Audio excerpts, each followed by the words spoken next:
everybody, and what a good morning it is. We got some excellent news yesterday. We're going to talk about it. Real quick, thanks to everybody who's been following the Twitter. This is where I'm interacting with people. If you have questions or anything you want to talk and ask, hit me up on Twitter, follow me, respond to a post, and I'll hit you up. Okay, so we're going to jump right into it. James K. Fallon, big thank you to James K. Fallon as always, because I know you have to pay for these documents. It's not expensive, but you have to pay for them, and he's been paying for all of them for all of us and posting them for free. So, big thank you. If you haven't said thank you to this guy, hop in the comments, say thank you. So, big thank you to James. Breaking. Magistrate Judge Netburn denies the SEC's attorney-client privilege claims. The predominant purpose of the communication was not to provide legal advice. The documents must be produced. The documents in question here are the William Hinman emails. This is the thing the XRP community has been talking about for a while. A lot of the case hinges on these emails, because the SEC has been going back and forth on whether or not the emails were market guidance or personal opinion.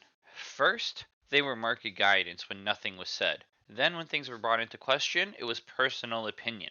Then it went back to personal opinion based off of market guidance.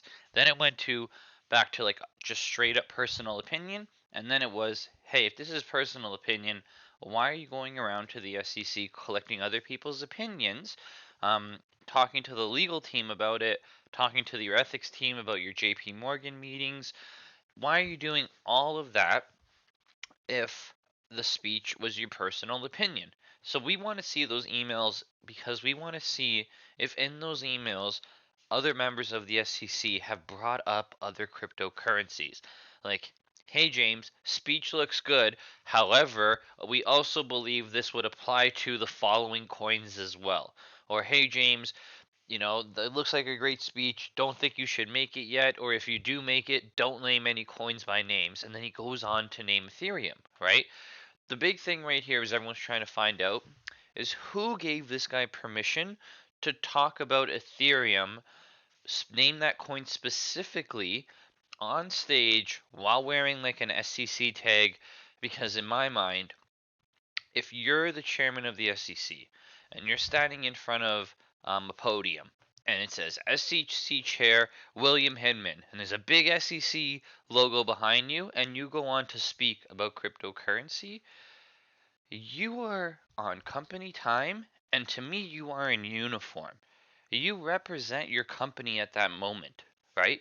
If you're having a personal opinion, you're wearing jeans and shirt and like a t-shirt and you're in a coffee shop or somebody's grabbing you in a hallway and they're shoving a camera in your face. That's personal opinion. You're going to get on camera with all these logos everywhere and have a William Hinman SEC chair come up on screen. You are on company time and you are in uniform. What you are saying is directly representation of the SEC. You don't get to say personal opinion. So that's not cool. So this is huge for us. I'm going to go through all the documents, but I'm going to point out some things that people are pointing out. So Jeremy Hogan highlighted this part right here, that um, the speech, it had nothing to do with the SEC's position. The hypocrisy in arguing to the court on the one hand that the speech is not relevant to the market's understanding or of how or whether the SEC will regulate cryptocurrency, and on the other hand, that Hinman sought and obtained legal advice from the SEC counsel in drafting his speech, suggests that the SEC is adopting its litigation process to further its desired goal and not out of faithful allegiance to the law.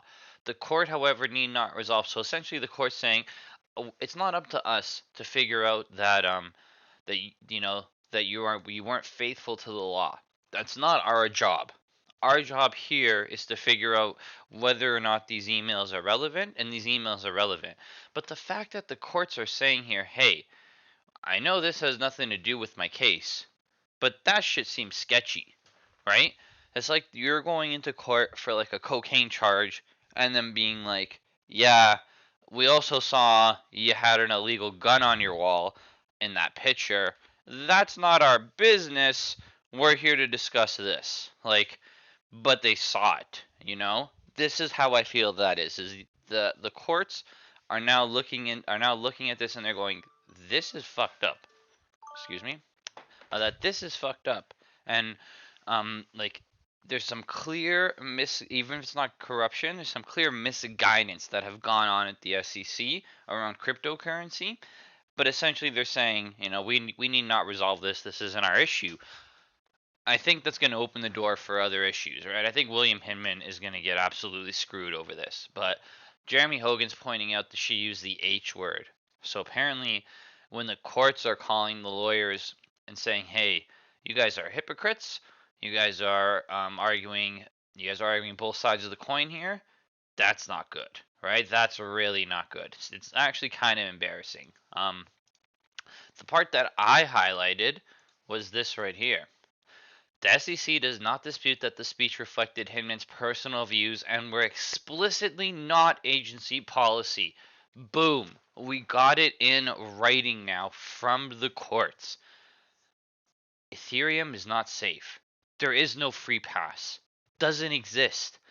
Gary Gensler, who's now the chair of the SEC, has said the only one he's willing to call a commodity is Bitcoin. Now, I've seen the Commodities Future Trading Commission. I think that's how it is, the CFTC. They've said now that Bitcoin and Ethereum are commodities. They've also said XRP is a commodity. So to be honest, I'm feeling like the commodity people here really have no power. Because I've heard them say multiple different things, and everyone gets all excited, and then nobody cares, and these guys sue anyways. So I don't know. I don't think that agency is clearly as powerful as the SEC. The SEC seems to be the bully on the playground. The commodity people, they keep making up designations for these cryptocurrencies, and nobody respects them. Nobody gives a damn. It doesn't seem to matter because I've heard them call XRP a commodity. I've heard them call Bitcoin a commodity. I've heard them call a lot of cryptos a commodity. It's a fight for the space right now. The SEC is going to call them securities. The commodity people are going to call them commodities. At the end of the day, guys, it's a budget game. These agencies are not friends with each other, right? They fight for budget. So if I say, hey, look, Mr. El Presidente, I got all this new stuff on my plate. I need more money. I need to hire more people. That means I need more money. That means I need more of the government budget to come to my agency. Take it from those commodity guys. They ain't doing shit, right? So it's a fight for budget. So if the commodity people can come in and say they're all commodities, we're going to add them to us. We need more staff. We need more budget. Screw the SEC. They're just pissing off everybody and Elon Musk hates them. Right? Like it's this fight for budget. So they're both going to say what they want in order to get this under their umbrella so that they get more of Uncle Sam's money. I keep having to blow my nose. I sure it says it's going to be a long video, so buckle in, everybody. I'm not going to go through all the documents. If you want to go through the entire thing, you can go through and read it. Again, thank you to James for someone who pulls these for us all the time. But this is the part I wanted to see. Like this is what if we end up if everything happens how we want. These are one of those screenshots that you frame. The SEC motion is denied. Consent with the court's April 11th, 2022 order, the SEC shall submit two proposed redactions on entry 29 and 35 for the court's in-camera review, so ordered. So they get two redactions. Whatever that was agreed upon back then from the in-camera review, everything else we need to see it all. I'm a firm believer we don't see these. Shout out to Sarah Netburn. Took you a while, but you did it. I also feel like she hammered this down really tight. I was going through it. It really seems like she's setting it up so that you're not going to be able to argue this. Like I'm sure the STC is going to try to bring this up to Torres, to Annalisa Torres, but Sarah Netburn hammered this home. She's made it very clear. Like you guys are hypocritical. Not only are you hypocritical that we see some wrongdoing, we're not going to pay attention to the wrongdoing, so it's not what we're here for right now. But we see some wrongdoing, and you're wrong. You're denied. Give up the documents. They are relevant. I'm a firm believer, people, that we never see these. right? I'm a firm believer that in there is mention of other cryptocurrencies in these drafts or maybe in these emails from back and forth to SEC, the commissioners. The SEC wants to sue everybody. They're not going to do something that's going to set it up so that a door is closed on all this litigation. It's not going to happen, right? The SEC is going to set it up so that they can go from one to the other, and once they've hammered out a couple of these cases, set a strong precedent, and then they don't even have to go to trial anymore. They're just going to hit everyone with their fines, and then like quote, the library case or quote the Ripple case and say, yep, just pay up, and they're going to have the best year of their life because they're going to clean house on all these cryptocurrencies, exchanges, platforms, NFTs, whatever ends up getting deemed as security. I'm not going to get into that now, but I do believe about 90% of the NFTs out there are securities. If you bought an NFT with a roadmap, that's a security. Picasso didn't paint with any promises of this painting going to a metaverse. Picasso never even promised you he'd paint again. You get into these NFT projects, and there's all this promise, right? Especially these XRP ones right now. It's like pre-buy an IOU token in the hopes that we mint an NFT and the hopes that you could take said NFT and put it onto a metaverse or use it for like whatever, a game, whatever the heck they're advertising. That that sounds like a security to me. I'm buying a token. Other people are going to do work on this token to make it into an NFT or make it into like an actual thing, and then I'm going to sell this for more because there's going to be a platform that has a use case that other people are building. To me, that is straight up profits based on the work of others. The expectation of profits based on the work of others. There isn't even any art. It's an IOU token, right? That's a security in my mind. So that's another video. We're not going to go down that rabbit hole now. I don't think we see these emails ever. I think this gives the SEC the most pressure they've ever had to settle. Um, they want to sue everybody. If Ripple settles with them, these emails don't get public. Nobody else can use them. There's no precedent set. They can start suing everybody else. They're not going to miss out on suing like Binance, right? They're not going to miss these opportunities. There's too much easy money for them. I think the SEC was waiting. I think they did offer, I think BitBoy's thing about Ripple getting a settlement offer and turning it down. I think that's true. I think the SEC, I think Ripple was waiting to hear this to get a better deal. Now that they've heard this, ball's in their court. I think they're going to go talk to the SEC now, pitch their settlement deal. SEC really is not going to have a choice. They're going to have to take it. That's just my predictions. I still don't think we ever see these emails. Um, Moving on now. So this is good. If you want to go through this, this is really good. This is really hype. We're all very excited about this. Good job, Sarah Netburn. Really happy about this. It was a good little thread here. So XRP Miseku, if I said that right, started this conversation, and this person jumped in. Laura, not a financial advisor, not financial advice. So, you know, not somebody you should take advice from their own words. Don't take advice from this person. This person says, highly unlikely as the massive supply of XRP will make it difficult for utility to move the token price. The market cap of XRP is already about 15 times higher than Quant. Well, it's a big sigh when I hear this market cap argument with XRP. Like, we've been down this road 100 million times. I've even said in my other videos, yes, market cap is a thing. It's a thing. We're not going to sit here and pretend market cap isn't a thing. However, XRP does have two different numbers, and I bring this up all the time. XRP has circulating supply, and then XRP has the reserve supply. When you make a wallet, 10 XRP gets put in reserve. When you set a trust line, 2 XRP gets put in reserve. I have about like 180 XRP that's on my wallet, but that's locked. I have like 4 different wallets. I have like all these different trust lines. That 180 XRP isn't circulating. It's not circulating. It's a live XRP. It does exist, but it's not circulating. So we need two different numbers for the XRP market cap. We need circulating supply, and then we need total supply. because the circulating supply is really going to vary as people open and close wallets. And then even when you close the wallet, a percentage of that XRP is burned. I think out of the 10, you get 8 back, and for a trust line, out of the 2, you get 1.8 back. Like, there's always some XRP lost in that transaction. So it's also deflationary.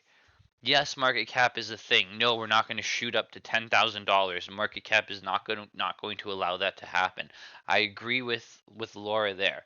However, to say that like it's never going to move because of the market cap, your math is wrong. You're not looking at this. This thing doesn't function like all these other coins. There's no minimum reserve to open up an Ethereum wallet. All that Ethereum is circulating at all times. Now, if you want to talk about the Ethereum that's in like DeFi pools and whatever, that's okay. But XRP has escrow. Lots of XRP is in escrow, so that's another conversation, right? What is circulating versus what is actual total supply? So they go back and forth here a little bit, but then David Schwartz chimes in. And he goes, I'm blocked by this person, so I can't see most of the conversation. That right there tells you all you need to know. Like, these maximalists are blocking David Schwartz.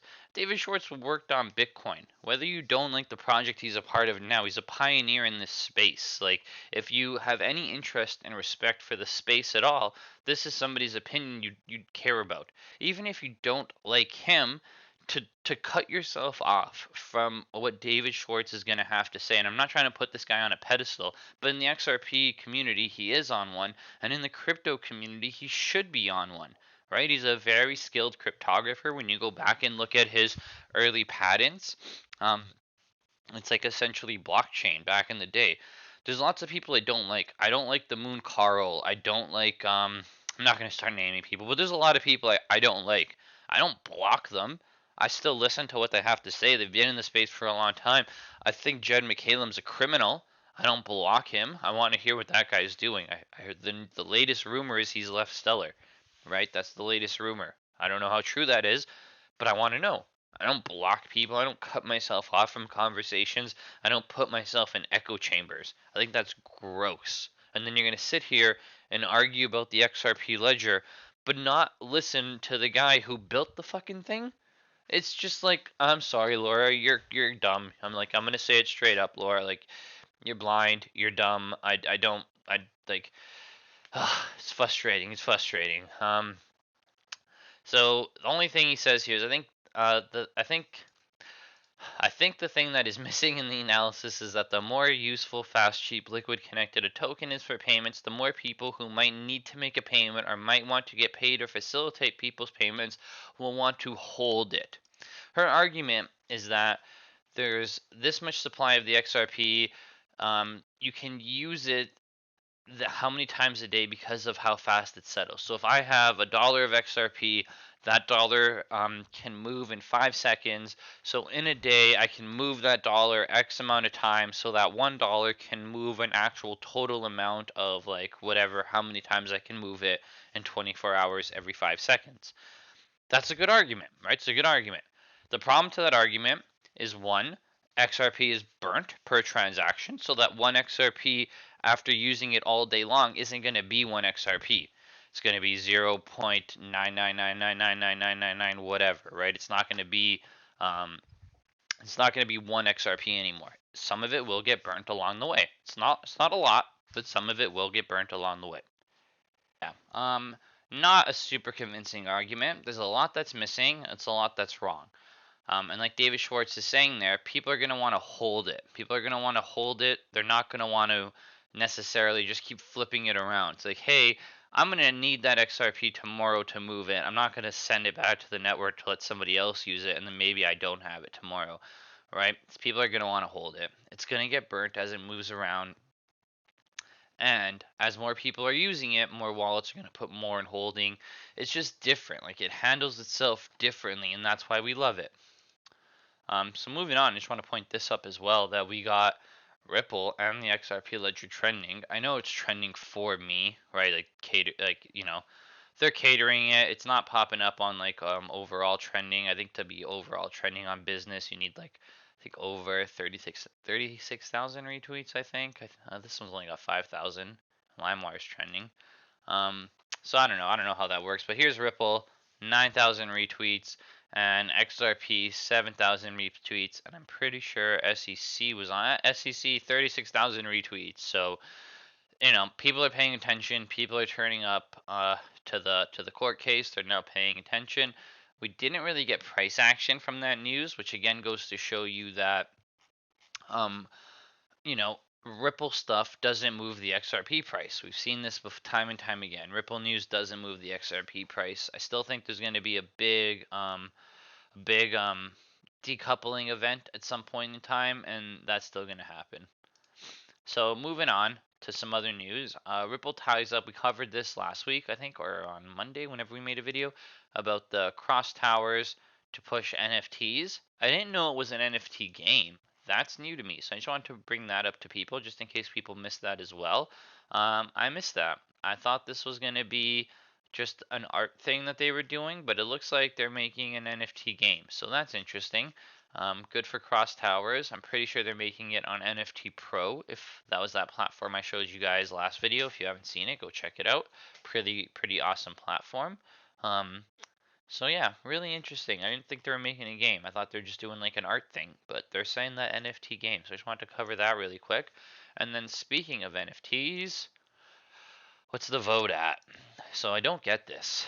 This was at 60%, and I was getting real excited because we were getting really close, and now we're down to 54%. Um, Ripple has come up and said that hey, they're ready for it. They're voting yes. I think a lot of other people were voting yes. I think Bitso was voting yes, and now they're not. I don't know. I don't know what's going on in Waterloo, Berkeley, Korea school. Like, get on here, guys. Flip over. Let's get these NFTs live. We got to get this vote. We have to pass this vote first, and then we pass the NFTs. So this is the actual NFT update, but this one has to go first. If you go to the details on this amendment and you scroll down here, there's somewhere where it says that like this has to come in first. But anyways, yeah, it's in here somewhere that this one's got to come in first, and then we move on to the other one. And then NFTs are live. That being said, we got more good news for the XRP community. So I said this video is going to be long. Jed. The guy I was talking about earlier that I don't like. And this video is so long, my headset died. That was awesome. So what I was saying was Jed's in single digit millions. Like, just everyone stop. Take a deep breath. Just take a minute. Single digit millions. He's selling, I think, at 4 million at a time. 4 million at a time. He's got 9 million left. He's done. He's done. He's out. This is it. This week he could be done. We could see Jed out of XRP by Sunday if he continues to daily sell. It's absolutely incredible, right?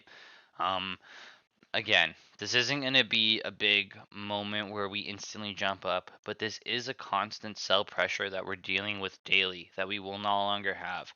On top of that, we have SEC coming out with we have amazing news on the SEC case. We have Jed McCaleb running out of tacos. And we have Flare on week 2 of observation mode. That's something else people are forgetting. Is Flare is up right now. It's live. They're just in observation mode. They're in like their network test phase where they're just making sure everything is alive and everything's okay. But it's there. They launched on time July 4th. I shouldn't say on time. It's been hella delays. But they launched July 4th. We're in observation mode. They said minimum of 8 weeks. We got 2 weeks down. Jed's out of XRP this week. SEC lawsuit is looking very bullish. It's just like dominoes are falling in place. On top of that, to go a little conspiracy on you all, China's having that giant bank run. I believe Japan was also having a bit of a bank run. And now Europe, we're seeing liquidity crisis. That's all you're hearing is liquidity. Everyone's having problems with liquidity.